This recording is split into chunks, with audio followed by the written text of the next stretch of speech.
You got. Oh no! Here's the other one. Ah! Look, I give you attention, and she needs attention too. No, I don't. We're not gonna play. Oh, there you go.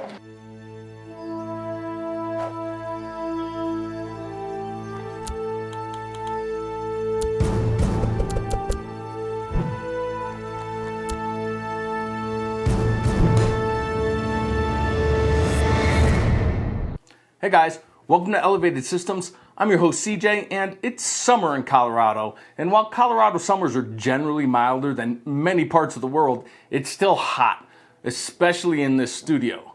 This room is on the third story of my home, and although I do have central AC, it isn't zoned, so not much of that cool air makes it to this floor, and especially this room. So it gets hot in here, especially with this 500 plus watt PC space heater running nonstop behind me. By the evening, it can get close to 90 degrees in here. With those ambient temps, data I get running stress tests and benchmarks on systems I build is flawed. Coolers are much less efficient in higher ambient temps, as cooling potential isn't actually linear but exponential. Anyway, that's physics and boring. Bottom line, it gets too hot in this room to effectively test the PCs I build. Not a huge problem. I can just take the systems here. This is my wife's desk, but since she finished school, she doesn't use it much, and she has a real job anyway, so it's pretty much free all day. So I can just test the systems down here on the main floor where it's a nice normal 72 degrees. But that brings me to problem two. In a lot of cases, I like to capture video from the systems while I'm testing them. I typically do that on my main rig upstairs, which has a capture card. Now, that system is actually right above me, right about there. So I could drill a hole in the wall and run an HDMI cable, but that plan definitely won't fly with my wife. I could use screen capture software, but that uses resources on the system I'm trying to test and can skew the results. So plan C, I'm gonna build a small, portable, and inexpensive video capture system. Let's go back up to the hot room and I'll show you how I'm gonna do that. The key to this system is this USB HDMI capture device that I bought for $16. Now, before I move on, I need to add the new standard disclaimer, which many of the components I'm about to cover, you probably can't buy at the time of filming this. Not at a reasonable price anyway. However, for this build, I will be adding some links to an alternative components that you should be able to get now for a system that should be slightly better for our purposes today. I'll explain a bit more later. Anyway, to go with this tiny capture device, we need a tiny PC. So I'm pulling the ASRock Desk Mini A300 back out. Now, I featured this in a video a few months back as part of my super tiny budget PC series. You can check that video out for an in-depth look at this tiny bare bones PC, but here's a quick overview of this bare bones PC. What you get with this $150 package is essentially a case, a motherboard, a power supply, CPU cooler, and even a Wi-Fi adapter. All you need to complete the PCU is a CPU, memory, and storage. For that, again, we're gonna go with the AMD Athlon 3000G. I also have a single stick of DDR4 2400 SODIMM memory. I originally used a dual SODIMM 16 gigabyte kit. However, I've since upgraded my wife's laptop with that kit, so also this is about a $19 investment. Also, keeping the cost down, I'm using a 1 terabyte 2.5 inch hard drive instead of an SSD. Yep. Spinning rust, but again, this is about $40 or $50 cheaper than its solid state alternative and should work fine and has the capacity for what I need it for. Also, I have a plan to compensate for the smaller memory and slower storage, which I'll share as soon as I put this together, which should take about 2 minutes or less. I'll even try to do it in real time.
Okay, assembly complete. Now, with the capture device, I've kept the bill down to about $270, and I don't want to add to that cost with an expensive operating system like Windows 10. Even if I get a discount key, it's still a big, clunky, and resource-intensive OS, so I'll be using Linux. Now, don't click away. It's not scary or confusing, really, especially since this system has essentially one job. So this isn't going to turn into like a Linux masterclass. I'm just going to show you what we need to do to use this to capture video from any HDMI source. So let me get that set up.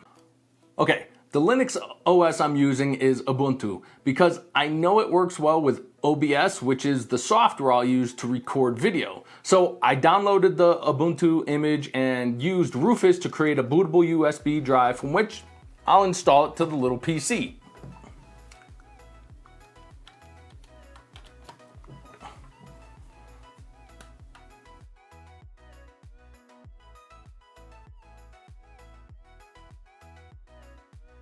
So installation is pretty straightforward.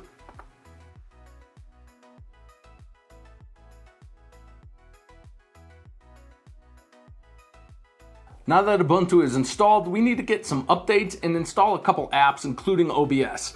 Now, I'm going to use the command line in the terminal to do this because that's what I'm comfortable with, but you can also do this in the built-in software store and updater. So first, I want to update all the repositories with this command, and I'll be putting all the commands I'm using in the description below.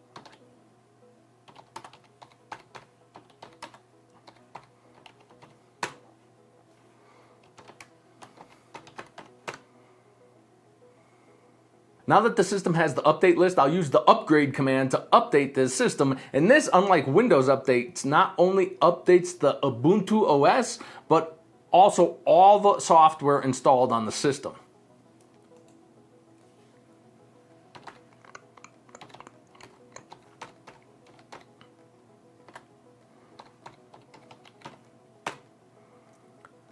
Yes.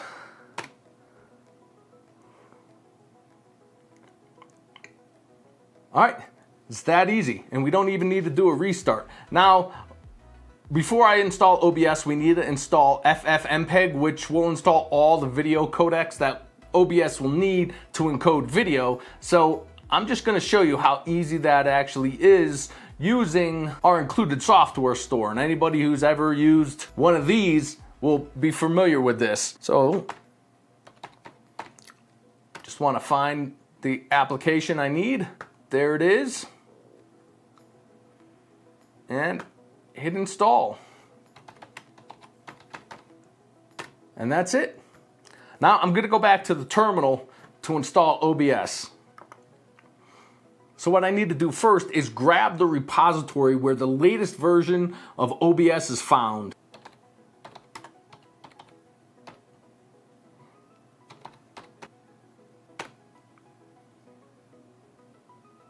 And finally, we can install OBS.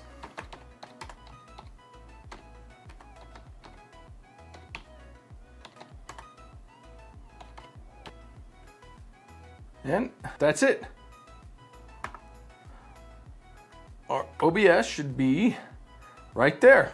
Okay, now all I need to do is plug in the capture device and connect to the PC we want to capture from. Now, let me explain the crazy setup I have going to capture everything. So the gaming PC is being captured via HDMI to here, to the capture PC we just built. It's also connected to the bottom monitor over here via DisplayPort, and both of those displays are duplicated so I can see exactly what I'm capturing on this device through the OBS software. Now, the capture PC I just built is in turn being captured by my main rig capture card and being passed through back to this monitor. This is all just to capture the footage to produce this video you're watching now. Normally, to just capture video from a single source like the gaming PC, I can actually do that on a single monitor, and I'll explain in a minute, but let's get OBS set up. Okay, so the first thing I want to do is add my capture device to my sources. video capture device, create a new one. 1080, 30 frames, default. And okay, now you see some craziness on the screen here, so all I need to do to fix that, restart that system, we should get a clean picture. There we go, I can see. Now I want my output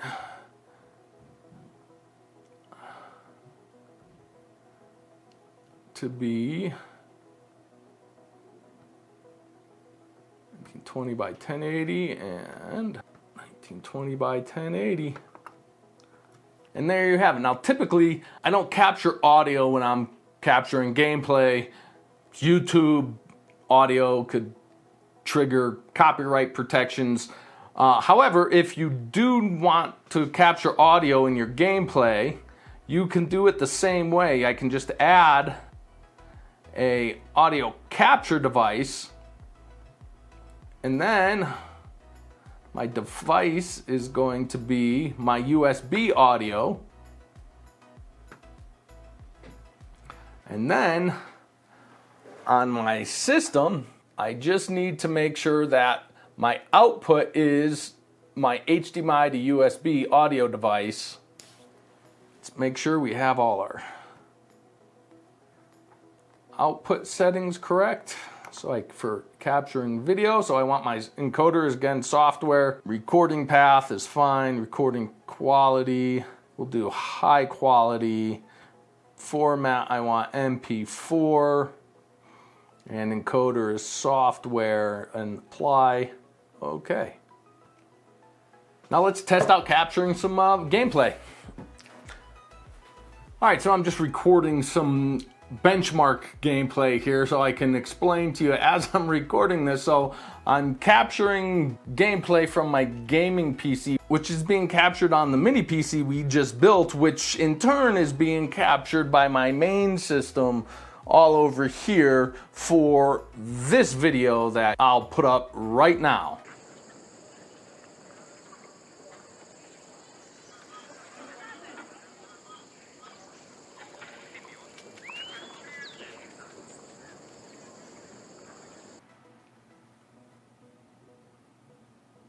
Okay, video looked pretty good. Now, the big question, since I built a little OBS capture box, can you stream on it?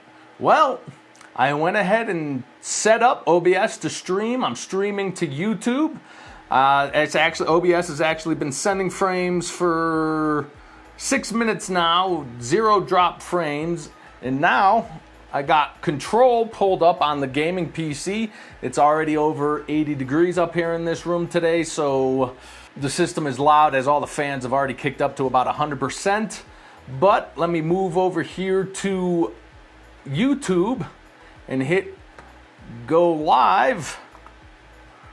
We are going live and I'm live, so let's play a little Control.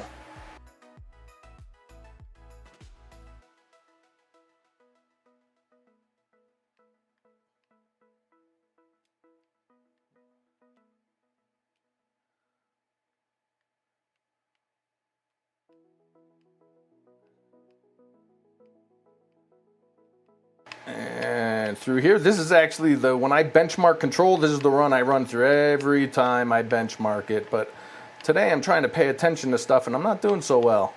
Shoot these guys before they shoot me. All right.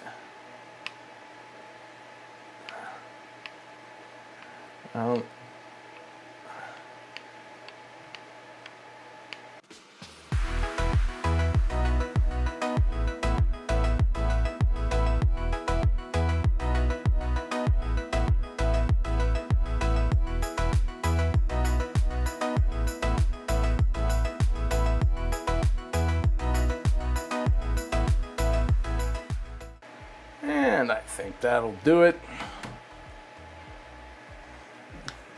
So, we streamed over 10 minutes, 0 dropped frames. CPU stayed at around 40 to 50%. We'll stop streaming here. This stream I'll leave as unlisted, but I'll include a link to it in the description below if you'd like to check it out. I'll also upload some video captures from the device. One caveat as far as streaming performance. The system worked great, however my less than stellar upload speeds on my ISP are at the bare minimum for HD streaming, so any quality loss is more than likely due to internet speed, not necessarily system speed.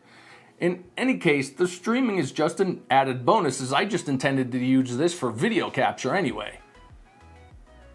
Now, as I mentioned, I have all kinds of stuff going on here, but typically I just need this and a single monitor to capture video. To do this, I'd connect an HDMI output from my source device into the capture device on my desk mini, and then a second output from the source to an input on my monitor. Now, for a PC, this is simple as you have multiple outputs on the GPU. However, if you're capturing video from, say, a console, then you need an HDMI splitter, as this capture device doesn't have a zero lag pass-through. The video out from the desk mini, I'll then connect to a second input on my monitor. Now I can set up the capture in OBS on my desk mini, hit record, and then switch inputs to the source to see what I'm capturing. Now I can use OBS to see the input from the source, and that may be fine for something like running benchmarks, but there's some lag there. Surprisingly, not a lot for a $16 device, but it's enough to make gameplay through OBS pretty frustrating. Now, I did mention in the beginning that you can't get the Desk Mini or the Athlon 3000G right now. Not an MSRP anyway, but you can get the Intel A310 version of the Desk Mini, pair it with an 8th or 9th gen Pentium like the Pentium Gold 5400, which you can find for $50 to $60, and you have a comparable system, probably a better system for the job, because the Intel CPU can use Intel QuickSync to encode video, taking a big load off the CPU cores. Again, I'll leave links to those parts below. But that'll do it for this one, guys. I hope you learned something. That is why I do what I do. Let me know what you think of this repurpose of this tiny PC. Was it worth the effort it's gonna take to edit all the multiple sources of footage together? And what might you use something like this for? Make sure you hit that subscribe button and join me next week when I answer the question, is 4 cores enough for gaming in 2020? Until then, stay safe.